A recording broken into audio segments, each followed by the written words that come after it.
Halo teman-teman, selamat datang di Value Stock. Hari ini saya akan membahas analisa fundamental saham SIDO kuartal keempat tahun 2020. Jadi teman-teman, jika teman-teman ingat, waktu pertama kali saya buat video itu adalah SIDO juga di kuartal 3. Dan sekarang saya akan membahas kuartal keempatnya. Oke, kita mulai. Sebelum itu, disclaimer-nya adalah ini merupakan seri analisa fundamental, bukan ajakan beli jual ataupun suatu saham, dan keputusan investasi ada di tangan teman-teman selaku investor. Yang ketiga, dari analisa fundamental ini bisa dijadikan referensi untuk analisa saham-saham yang teman-teman miliki. Oke, pertama-tama kita masuk lagi ke bisnis model dari perusahaan SIDO ini.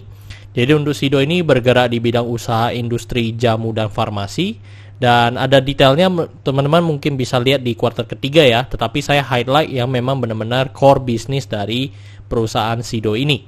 Terus untuk sumber income-nya berasal dari penjualan herbal dan suplemennya, food dan beverage-nya, dan pharmaceutical-nya. Terus untuk segmen usaha atau marketnya di Indonesia, Asia Tenggara, dan Nigeria. Dan terutama kalau untuk Indonesia lebih ke bagian Jawa ya teman-teman. Terus untuk kasus hukum, saat saya melakukan analisa ini, saya tidak menemukan adanya kasus hukum yang terkait dengan SIDO. Terus untuk kepemilikan sahamnya dimiliki oleh PT Hotel Candi sebesar 81%, masyarakat sebesar 18,2%, dan sisanya treasury sebesar 0,8%. Oke, ini teman-teman, ini merupakan produk-produk yang dihasilkan oleh perusahaan SIDO. Jadi yang mungkin terkenal ya memang tolak angin SIDO munculnya ya teman-teman. Habis itu Kuku Bima, terus juga beberapa medical yang mereka hasilkan. Terus untuk dari segi revenue-nya ini adalah dari 2014 sampai 2020, dan teman-teman bisa lihat dari segi pendapatannya konsisten mengalami kenaikan. Dan 2019 dengan 2020 ini mengalami kenaikan sebesar 7,6%.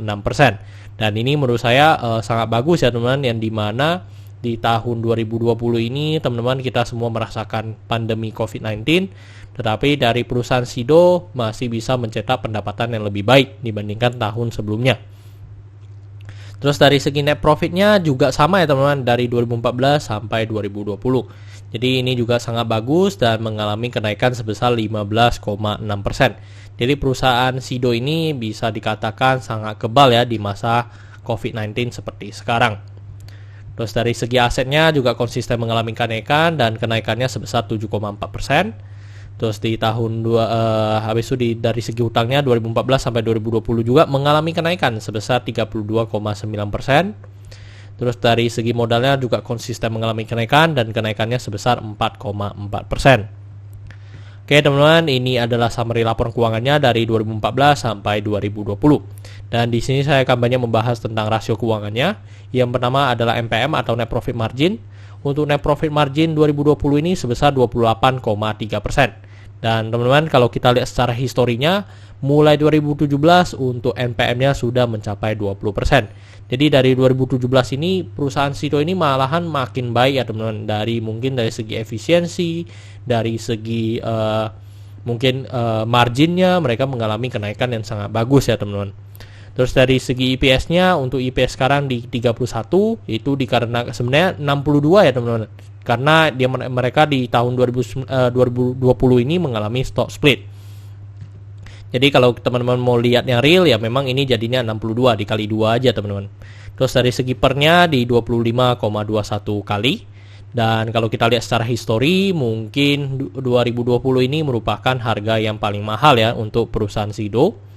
Terus untuk dari segi book value di 107 sebenarnya bisa dikatakan 214 ya teman-teman. Dia mengalami Rp10. Kembali lagi ini karena mereka stock split itu membuat book value-nya mengalami penurunan, tetapi sebenarnya tidak turun ya teman-teman. Terus dari segi PBV-nya sekarang di 7,36 kali. Dan kalau kita lihat secara histori memang yang 2020 ini juga yang paling mahal. Padahal di masa pandemi banyak sekali saham-saham yang mengalami penurunan, tetapi untuk perusahaan SIDO ini malahan mengalami kenaikan ya teman-teman. Terus dari segi DER-nya di 0,2 dan menurut saya masih sangat bagus teman-teman, yang dimana DER-nya masih di bawah 1. Terus untuk segi ROE, untuk ROE-nya sekarang di 29,19%. Nah ini juga sangat bagus ya teman-teman. Jadi ini mungkin hanya butuh sekitar 3-4 tahun maka mereka udah return on investment. Terus dari segi ROA-nya di 24,58%. Oke teman-teman, saat saya membuat video ini untuk harga saham SIDO di 785, dan dari analisa fundamental saya revalue ya teman-teman untuk intrinsic value-nya. Jadi saya memberikan sekitar Rp700. Jadi Rp700 ini, jadi kalau teman-teman mendapatkan harga saham SIDO di bawah 700, menurut saya layak ya teman-teman, layak untuk untuk dilakukan pembelian. Tetapi kembali lagi ke teman-teman selaku investor dan money managementnya. Oke, jadi masih memiliki margin of safety minus 10,8%.